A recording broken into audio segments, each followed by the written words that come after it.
प्रिय दोहा है ये। माताओं इसको आप घर जाके जरूर पढ़ना। रामचरितमानस बालकांड दोहा नंबर 106, 106 से लेकर के 111 तक जाना, सब सवाल के जवाब एक साथ मिलेंगे आपको। सावधान। जटा मुकुट। अब महादेव का ध्यान करो। भोलेनाथ शिवलिंग में हैं वो अलग बात हो गई। महादेव, महादेव कौन है? साकार रूप जो दिखाई देता है ना स्वरूप, भोलेनाथ बैठे हुए ऐसे। अब उनका ध्यान करो, जो ध्यान मुद्रा में बैठे हुए हैं। जटा मुकुट। जिन जिन लोगों ने वो तस्वीर देख रखी है वो आंख बंद करेंगे तो उनको याद आ जाएगा। कैसा? जटा दिख रही है आपको, गंगा की धारा याद आ रही है। जिन जिन को याद आता जाए वो थोड़ा थोड़ा ऐसे करो तो मुझे समझ आए, ठीक है? जटा मुकुट सुर सरित सिर लोचल नलिन विशाल। आहा क्या बात है।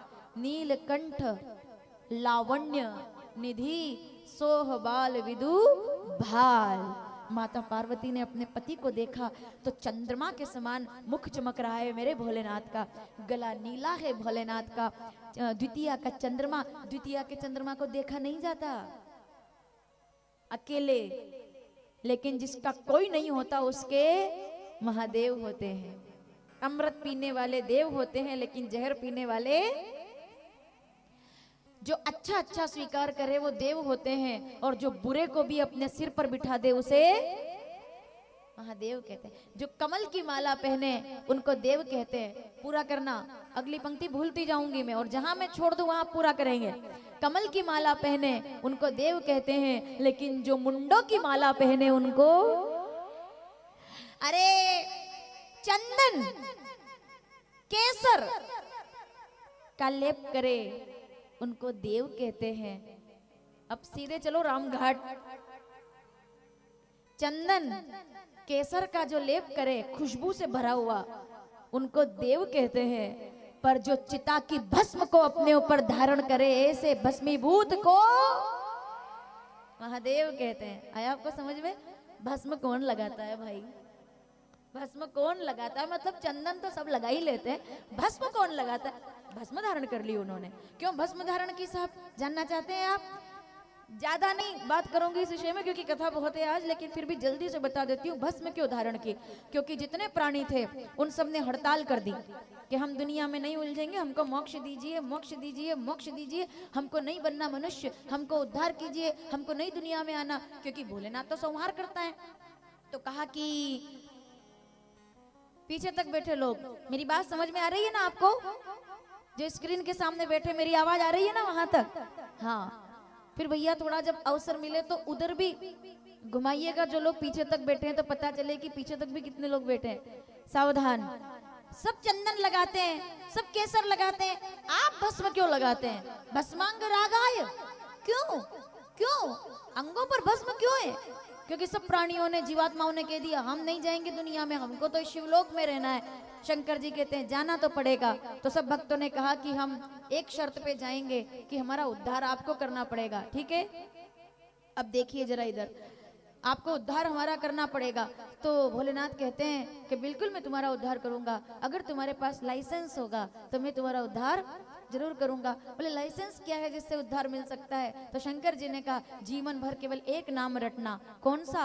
शिव शिव शिव। नहीं, एक नाम मैं भूल गई, वो आप मुझे याद दिलाएंगे। शंकर जी ने महामंत्र दे दिया। कौन सा नाम रटना? बोले मंत्र जपत जोई जपत महेशु। रामचरितमानस बालकांड दोहा नंबर 17। राम नाम का महत्व है, सारी रुपैया एक समान है, लेकिन फिर भी मैं फिर भी नाम भूल गई हूँ। फिर आपसे पूछूंगी कि वो कौन सा महामंत्र है जो मंत्र महामणि विषय व्याल के मेटत कठिन कुंवक भाल के, कौन सा मंत्र है? तो शंकर जी कहते हैं अरे शिव शिव कहो मत कहो, लेकिन एक नाम ऐसा है, हरि हरि कहो मत कहो, लेकिन एक नाम ऐसा है जो अगर कोई रट लेगा तो वो मेरा प्यारा हो जाएगा। कौन सा नाम है? 2 अक्षर का प्यारा नाम। पूरा पांडाल अगर मेरी आवाज पीछे तक जा रही है, 2 अक्षर का प्यारा नाम, पतित पावन श्री राम जय राम, श्री राम जय राम। बोले राम रटना, राम राम में ही सार है। राम राम राम राम बस नाम नहीं, प्राणियों के चेतना का सार राम नाम है। यही राम है। राम रटना, बोले फिर उससे क्या होगा, फिर भी मनुष्य बनेंगे, मरेंगे, जिएंगे, फायदा क्या होगा। शंकर जी कहते फिर चिंता मत करो, जो राम राम जीवन में एक बार भी रट लेगा ना, जब वो दुनिया से जाएगा और जब मरघट पर जाकर के अपने शरीर का त्याग करेगा और जब चिता की अग्नि जलेगी और उसके बाद जब बच जाएगी भस्म, तो जो मेरा प्यारा होगा ना, जब उसकी भस्म पड़ी होगी कहीं मरघट पर शमशान में, तो मैं कहाँ बैठता हूँ, शमशान में ही तो बैठता हूँ। हवा चलेगी और हवा उड़ करके वो राख गलती से मेरे किसी शिवलिंग को स्पर्श कर जाएगी तो मैं उस प्राणी का उद्धार कर दूंगा। इसीलिए भोलेनाथ राख लपेटते हैं। आया आपको समझ में? कई बार लोग हमसे कहते हैं कि बाबा महाकाल भस्म लगाते हैं तो क्या वो चिता से प्रकट होती है? अरे भाई, मंदिर के अंदर थोड़ी वो भस्म जाती है, ये तय है। लेकिन ये भी अटल सत्य है, ये भी अटल सत्य है, करते हैं लेकिन इंसानों के द्वारा नहीं करते। कोई कोई भाग्यशाली होता है कि राम घाट पर उसने अपने शरीर को पंच तत्व में विलीन हुआ और जब राख बनी तो राम घाट पर कहीं हवा चली, किसी भी शिवलिंग या भारत के किसी शिवलिंग को स्पर्श कर गई तो उसका उद्धार हो जाता है। इसलिए भोलेनाथ भस्म धारण करते हैं कि जीते जी जो राम कहेगा, मरने के बाद वो विश्राम पाएगा। तो माता पार्वती, चलिए भाई दोनों हाथ जोड़िए। माता पार्वती प्रणाम करके कहती है, हे भोलेनाथ, आप सोने चांदी की माला पहनकर तो बहुत लोग सुंदर रखते हैं, लेकिन मुंडों की माला पहनने वाले को महादेव कहते हैं, मैं प्रणाम करती हूँ। उन्होंने स्तुति की व्यवस्थित प्रणाम किया तो शंकर जी ने आंखें खोली, सामने देखा जगदम्बा है, सम्मान किया। और बाबा क्या कहते हैं, चलिए चलते हैं कैलाश।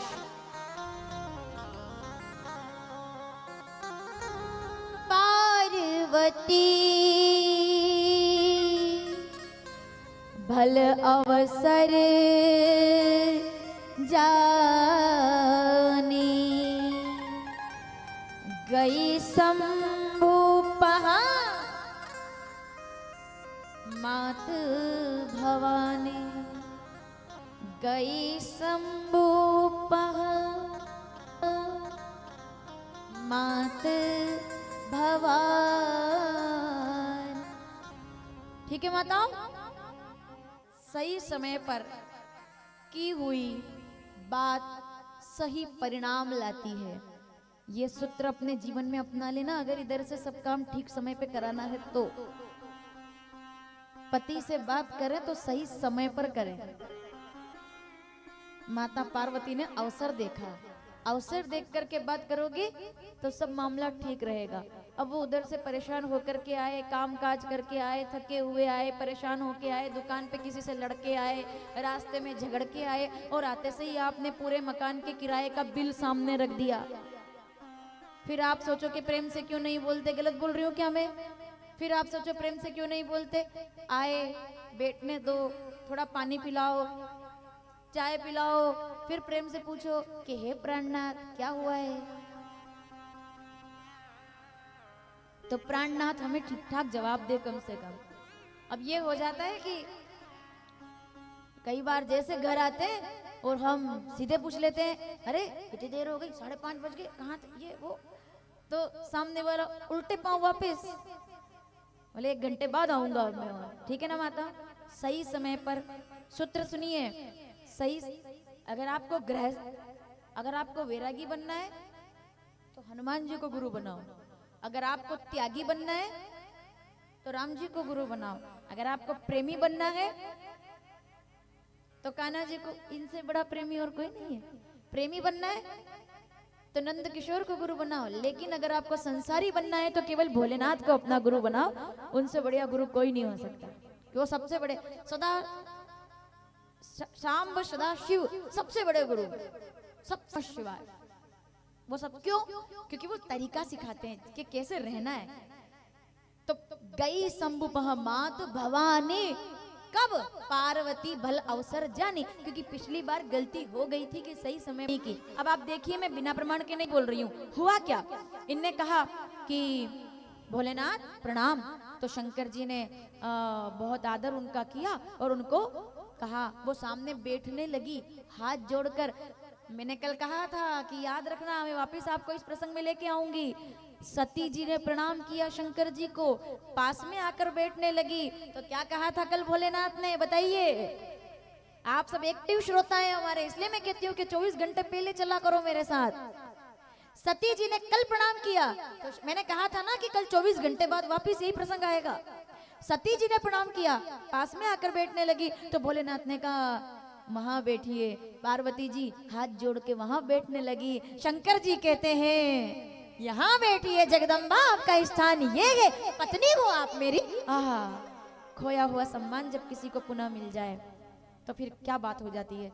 माँ भगवती, माता पार्वती पास में आई और सूत्र सुनिए, सही समय पर की हुई बात, सावधान कही हुई बात परिणाम अच्छे लाती है, और गलत समय पर की हुई सही बात भी परिणाम गलत लाती है। इसलिए समय की प्रतीक्षा करो, समय का इंतजार करो। किसी बात को अचानक से ऐसे फायरिंग ना हो जाए कि कह दिया जो था वो, विवाद हो जाता है। लेकिन सही समय पर बात करोगे तो सती और शिव जी की तरह विवाद नहीं, अब संवाद होगा। माता पार्वती ने पूजा की, प्रार्थना की। माता पार्वती को देखकर प्रसन्न हुए, आनंदित हुए। भोलेनाथ यहाँ बैठो पार्वती। पीछे तक बैठी माताएं सावधान। जैसे ही भोलेनाथ के पास माता पार्वती आकर बैठी, गोस्वामी जी कहते हैं कि माता पार्वती ने दोनों हाथ जोड़े, सब अपनी पिछली बात कही कि मुझसे गलती हो गई थी, मैं क्षमा चाहती हूँ, अब मेरे मन में एक जिज्ञासा है। तो शंकर जी कहते हैं क्या जिज्ञासा है? क्या बात है। रामचरितमानस बालकांड दोहा नंबर 108, इस 108 पर ध्यान दीजिए। ये 108 ऐसे ही नहीं है, दोहा नंबर 108। और 108 में वो क्या कह रही है? जो नृपतन है तो ब्रह्म किमी। सवाल वही आ गया घूम फिर करके वापस, जो 24 घंटे पहले पूछा था कि ये राजा के बेटे हैं तो भगवान कैसे, भगवान है तो रोई क्यों? आपको समझ में आया मैंने क्या बोला? फिर से सुनिए, दोहा नंबर 108 क्यों महत्वपूर्ण है? क्योंकि 108 हमारे यहाँ बहुत महत्वपूर्ण अंकों में आता है। माला कितनी जपते? 8। हमारे यहाँ 108, 8 और 1 कितने हो गए? 9 है ना। 108, 108, 9, और 9 से पवित्र आंकड़ा हमारे यहाँ है नहीं। ग्रह है तो 9, देवी है तो 9, है ना। 9 का आप 9 का पहाड़ा बोलेंगे तो जितने अंक आएंगे, एक को एक में जोड़ेंगे तो सब 9, परिणाम हल 9, है ना। हमने तो इतना ठीक से गणित नहीं पढ़ा, आप सब तो जानते हैं। तो फिर से सुनिएगा, दोहा नंबर 108 क्या मतलब है इसका? वो कथा सुनना चाहती हैं कि जो नृपतन है तो ब्रह्म किमी, नारी विरहमती मोरी। और देख चरित, क्या बात है, देख चरित महिमा सुनत। मुझे समझ में नहीं आ रहा है कि राम जी कौन है, मुझे राम कथा सुनाइए भोलेनाथ। शंका नहीं है, शंका कल थी, आज तो जिज्ञासा है। मैं राम कथा सुनना चाहती हूँ। अब जितने शाम परिवार के आयोजक बैठे हैं, जितने श्रोता बैठे हैं और जितने वक्ता बैठे हैं, सावधान। माता पार्वती ने कहा मैं राम कथा, मैं राम जी को नहीं जानना चाहती, कल मैं श्री राम को जानना चाहती थी, इसलिए मामला गड़बड़ हो गया। आज मैं राम को नहीं जानना चाहती, आज तो मैं राम कथा को जानना चाहती हूँ। किसी की कथा जान लोगे तो व्यक्तित्व अपने आप समझ में आ जाएगा। जब तक आप उसका चरित्र नहीं जानेंगे, कहानी नहीं जानेंगे, कथा नहीं जानेंगे, कहाँ से आए, कहाँ शादी हुई, पियर कहाँ है, परिवार कहाँ है, ननंद कौन है, भाभी कौन है, सासू माँ कौन है, जब तक कहानी समझ में आएगी तो व्यक्तित्व समझ में आ जाएगा। कल वो ब्रह्म को जानना चाहती थी कि ब्रह्म कौन है। मेरी बात समझ में आ रही है आपको? कि वो कल ब्रह्म को जानना चाहती थी कि ब्रह्म कौन है, आज वो राम कथा जानना चाहती है कि मैं राम कथा। और जैसे उन्होंने कहा, सावधान, बाबा क्या कहते हैं, जैसे उन्होंने कहा कि मैं राम कथा जानना चाहती हूँ तो शंकर जी मुस्कुरा दिए। कल उदास हो गए थे वो भोलेनाथ, होए वही जो राम रची राखा। इतना समझाया तो भी नहीं समझ रही है मेरी पत्नी, और परीक्षा लेने चली गई। दुखी हो गए थे कल, आज हर्षित हो गए, मुस्कुरा दिए भोलेनाथ। और सोचो मुस्कुराते भोलेनाथ कितने सुंदर लगते होंगे। तो मुस्कुरा दिए आशुतोष, और नटराज ने मुस्कुरा करके कहा, बाबा ये चौपाई सबसे अद्भुत है, माताओं सावधान। पूरे सवाल सुनने के बाद ये चौपाई गजब की है, मुझे हमेशा अच्छी लगती है। क्या कहा उन्होंने, सुनो पार्वती, मैं दोनों हाथ जोड़कर आज आपका अभिवादन करता हूं। ये क्या हो गया? पत्नी पति के हाथ जोड़े तो समझ में आता है भाई, पति पत्नी के हाथ जोड़ रहे हैं आज। बिना प्रमाण के नहीं बोल रही हूँ मैं। रामचरितमानस बालकांड दोहा नंबर 111 से लेकर 115 तक जाना, यहाँ आकर के इनका संवाद प्रारंभ हो जाएगा। तो दोनों हाथ जोड़ करके अगला शब्द आपको समझ आ जाएगा कि कैसे हाथ जोड़े। और भोलेनाथ ने, जितने आयोजक परिवार के लोग यहाँ बैठे हैं, सावधान। जैसे उन्होंने कहा तो माता पार्वती ने कहा कि भोलेनाथ ऐसा ना करे, आप नाराज तो नहीं, मेरे हाथ जोड़ रहे हैं। पांडाल में पीछे तक की पंक्ति के लोग जो बैठे हैं, अगर मेरा विचार आप तक पहुंचे तो इसका समर्थन कीजिएगा। शंकर जी माता पार्वती को अभिवादन करते हैं। देवी बाबा क्या कहते हैं? धन्य धन्य गिरिराज कुमार,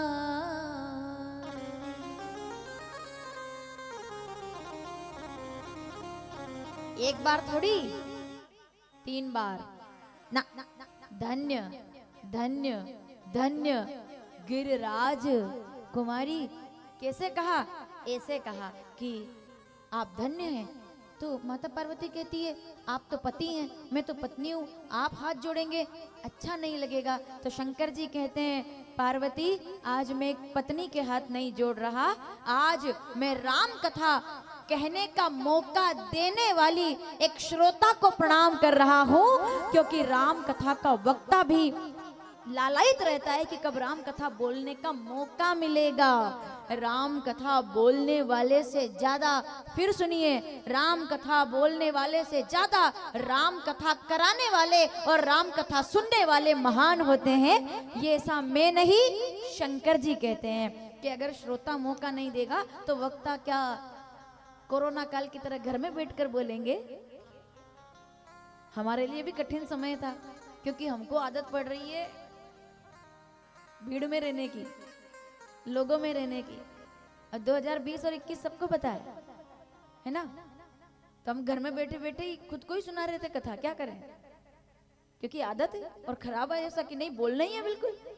तो अकेले में बात करते थे और इंतजार करते थे कि कब वो अवसर फिर आएगा कि सब सामने बैठेंगे। आप समझ रहे हैं मैं क्या बोल रही हूँ? ऐसा नहीं है। जब आप लोग हमको प्रणाम करते हैं तो एक बात कहना चाहती हूँ मैं आपसे, आप हमें प्रणाम करते हैं तो पलट करके वक्ता को भी श्रोता को अभिवादन करना चाहिए, क्योंकि जितना वक्ता अधिकारी है उससे ज्यादा श्रोता प्रणाम का अधिकारी है। श्रोता का हमेशा सम्मान होना चाहिए। जहाँ श्रोता का सम्मान होता है वहाँ अपने आप कथा का सम्मान होता है। माता पार्वती का सम्मान किया। ये बात केवल शंकर जी ने नहीं कही है। आप कभी शिव पुराण सुनेंगे ना तो नारद जी गए थे ब्रह्मा जी के पास, आज प्रसंग आएगा। ब्रह्मा जी से शिव पुराण सुनी उन्होंने। शिव पुराण में आता है, हम जब संहिताओं को पढ़ते हैं तो रुद्र संहिता में, फिर उसके बाद शतरुद्र संहिता, कोटि रुद्र संहिता, उमा संहिता, वायवी संहिता प्रारंभ होता है। तो विद्येश्वर संहिता के साथ ऐसे शिव पुराण में शंकर जी कथा, भोलेनाथ की कथा सुनने के लिए नारद जी जाते ब्रह्मा जी के पास। ठीक है, तो ब्रह्मा जी को प्रणाम करते हैं। तो ब्रह्मा जी पलट के नारद जी को प्रणाम करते हैं कि तुम मुझे बोलने का मौका दे रहे हो इसलिए मैं तुमको प्रणाम करता हूँ। तो शंकर जी कहते हैं पार्वती आइए जरा प्रणाम करें। बाबा ने क्या कहा? सब भाव से। भाग्यशाली होते हैं वो लोग जो कथा सुनते हैं। तो सुनो पार्वती, धन्य धन्य गिरिराज कुमारी,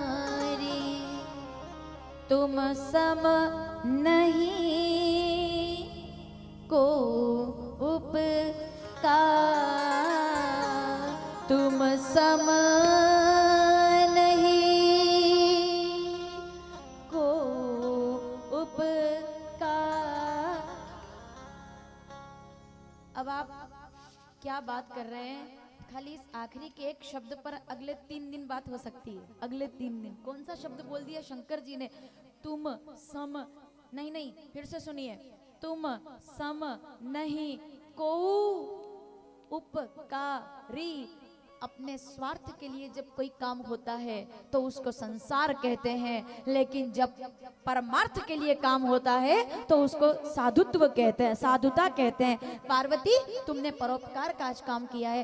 तो माता पार्वती कहती है इसमें क्या परोपकार है? अब नागदा के पंडाल में बैठा हुआ एक एक व्यक्ति इस बात का समर्थन करे, इसमें क्या उपकार है? तो शंकर जी कहते हैं आज जो तुमने पूछा और आज जो मैं कथा बहाने वाला हूँ, आज से लाखों वर्ष के बाद, करोड़ों वर्ष के बाद नागदा नागदा के राम कथा के पंडाल में जब हजारों लोग सुनने आएंगे तो आज आपका और मेरा संवाद गाया जाएगा कि कभी भोलेनाथ ने बोला था और पार्वती जी ने सुना था। आज आपने उपकार कर दिया है और परोपकार से बड़ा कोई धर्म। रामचरितमानस बिना प्रमाण के नहीं। रामचरितमानस उत्तरकांड 40वां दोहा पहली चौपाई मैं शुरू करती हूँ, आप पूरा करेंगे। पर हित सरिस धर्म नहीं भाई और पर पीड़ा सम। क्यों ये लोग दौड़ रहे हैं? पिछले 1 महीने से घर घर जाके पर्चे बांट रहे हैं। इससे आधा खर्चा 1% खर्चा करते तो विदेश में जाके कथा सुन लेते ये लोग, ठीक है? या दुनिया के भारत के किसी कोने में आके अकेले कथा सुन सकते थे ये लोग जिन्होंने आयोजन कराया है। रात दिन दौड़ रहे हैं, घर घर जाके पर्चे दे रहे हैं, घर घर जाके आह्वान कर रहे हैं, घर घर जाके बुला रहे हैं। किसके लिए? अपना नाम बनाने के लिए, या अन्नपूर्णा गिरी का नाम बनाने के लिए, या पांडाल के लिए? नहीं, श्री राम नाम के प्रचार के लिए, परोपकार के लिए। परोपकार के लिए जो चलेगा वो सम्मान का अधिकारी बनेगा, सम्मान का अधिकारी। इतने बड़े आयोजन को आज हम यहाँ बैठे। आप एक बात मुझे आज बताइए, समिति तो आपसे, ये आयोजक आपसे नहीं पूछ सकते, मैं पूछना चाहती हूँ, अच्छा लग रहा है आपको? आनंद आ रहा है ना आपको? तो इस आनंद के लिए एक बार शाम परिवार के लिए बढ़िया तालियां बज जाए भाई। इसलिए नहीं कि वो कथा करा रहे हैं, कथा तो हम करते हैं और सब कराते ही हैं, लेकिन जिस ऊर्जा से कथा हुई है और जिस तरह से इस संदेश गया है पूरे क्षेत्र में इस कथा के आयोजन का, कि केवल कथा नहीं कि वहाँ ठीक है भाई हमने व्यवस्था कर दी आप आओ सुनो, नहीं, पूरे सम्मान के साथ श्रोताओं को हाथ जोड़ जोड़ करके बुलाया गया है। मुझे लगता है कि ये सबसे पुरानी और प्राचीन परंपरा है कथा आयोजन कराने की, कि आप पधारें। अकेले कोई भी सुन सकते हैं, लेकिन जब सब में अमृत बांटा जाता है तो कथा नहीं अमृत बन जाता है। इसीलिए कथा सुनने सुनाने वाले लोग भाग्यशाली होते हैं। तो भाई धन्य होते हैं वो लोग जिनको कथा मिलती है। माताओं, इस एक शब्द पर कितनी उपकार, परोपकार, समझ रहे हैं आप? किसी को मंदिर में जाकर के सोने का छत्र चढ़ा देना बहुत पुण्य की बात है, लेकिन किसी प्यासे को गर्मी के अंदर बिना फोटो खिंचवाए पानी पिला देना ये महापुण्य की बात है। हम मैंने जो इसमें एक बात बोल दी है बिना फोटो खिंचवाए, उसका मतलब खुद समझ लीजिएगा, क्योंकि पानी तो आजकल लोग पिला ही देते, पानी क्या कम्बल भी उड़ा ही देते हैं। लेकिन दिक्कत दूसरी है, अगले दिन अखबार में जरूर आता है कि आज अस्पताल में जाकर के फल वितरण किए। अस्पताल में जाके फल वितरण किए तो मान लो 1 सेव फल देंगे तो उसमें 5 लोग हाथ लगाएंगे, बड़ा काम किया साहब, आज फल वितरण किए। आज हमने किसी गरीब, मैं गलत बोल रही हूँ क्या? आप किसी गरीब को जब कम्बल उड़ाते हैं तो आजकल लोग डरते हैं। मेरी बात सुनिएगा, नहीं, आजकल वीडियो का जमाना है, रील्स का जमाना है, स्टेटस चाहिए तुरंत। पहले लोग कहते थे नेकी कर और दरिया में डाल, आजकल थोड़ा बदल गया है। मैं ठीक बोलूं तो पीछे तक के लोग समर्थन करना। पहले लोग कहते थे नेकी कर और दरिया में डाल, आजकल लोग लिखते हैं कुछ भी कर लेकिन फेसबुक पर कुछ भी कर। आज हमारे घर में भोजन बन रहा है, आइए बताते हैं हमने कैसे भोजन बनाया। ये स्थिति है लोगों की, दरवाजा लगा लगा के आपके बच्चे रील बना रहे हैं और आपको पता ही नहीं है। और माफ कीजिएगा, कुछ को पता है तो लग रहा है कि अच्छे लाइक करें, कमेंट करें, शेयर करें। इस पे पूरी दुनिया चल रही है आज, लाइक कमेंट शेयर। फेसबुक पर लाइक बढ़ाने से चरित्र नहीं बढ़ता, समाज में लाइक बढ़ाने से चरित्र बढ़ता है भाई। महाकुंभ तक ये वायरस फैल गया है, महाकुंभ तक, मुझे क्षमा कीजिएगा लेकिन बोलना पड़ेगा।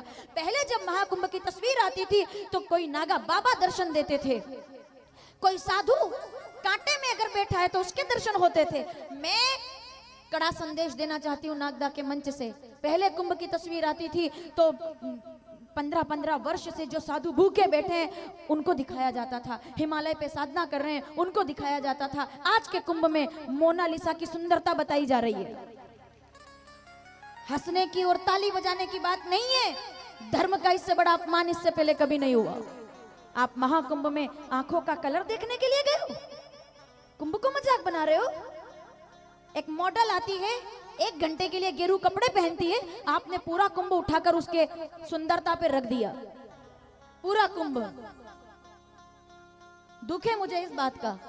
जाते आप शंकराचार्य जी के उस स्थान पर जहां गाय माता की रक्षा करने के लिए पूरे देश के अंदर और पूरे कुंभ के अंदर वो भ्रमण कर रहे हैं, उनके पैरों के छाले दिखाते आप, किसी साधु की साधुता दिखाते आप एक लड़की की सुंदरता पर मोहित हो गए तो आप कुंभ में नहीं गए। सबसे बड़ा सर्वनाश ये जो लोग सोशल मीडिया के इन्फ्लुएंसर बनकर घूमते हैं, हर कहीं माइक लेकर पहुंच जाते हैं, आप साधु हैं, अच्छा कैसा लग रहा है साधु बन करके? बढ़िया जवाब मिल रहा है उनको चिमटों के साथ, बहुत बढ़िया। एक बाबा जी कोई एक हाथ ऊपर है उनका, उनके नाखून बड़े हुए और तुम मजाक बना रहे हो, उनसे सवाल पूछ रहे हो कैसा लगता है आपका हाथ एक ऐसे ऊपर है? अरे वो नहीं है फेमिलियर भाई इन सब चीजों से, साधु है वो, हिमालय में रहते हैं, माफ कीजिएगा औकात नहीं है तुम्हारी कि तुम पहुंच सको उनके डेरे तक जहां वो लोग रहते हैं, वहां जाकर के इंटरव्यू लो उनका। कुंभ में वो इंटरव्यू देने, मुझे एक बाबा जी का जवाब बड़ा अच्छा लगा, वो नागा बाबा बैठे थे हवन कर रहे थे, एक आया इन्फ्लुएंसर यूट्यूबर, बोले बाबा जी हमने सुना है कि आप तो नागा बाबा हैं। बोले हाँ, आप तो माया मोह सब हवन कर देते हैं। बोले बिल्कुल कर देते हैं, सबूत क्या है? बोले अभी तुम कहो तो तुमको हवन कर दे, हमको क्या है? महाकुंभ साधुता के लिए था, स्नान के लिए था, वीआईपी पंडाल दिखाने के लिए नहीं था, चेलों की फौज दिखाने के लिए नहीं था।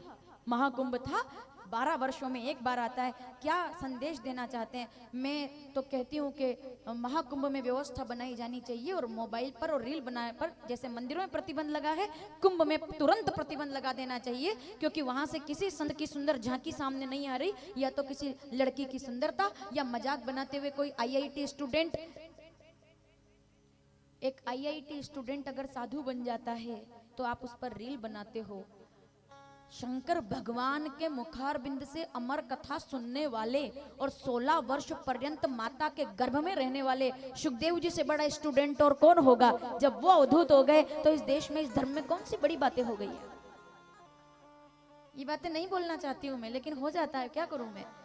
कोई मोनालिसा की बात कर रहा था, बोले माला बेच रही है, तो वो लोग उसके पीछे पीछे दौड़ रहे हैं, ये करने गए हो कुंभ में, गंगा में डूब।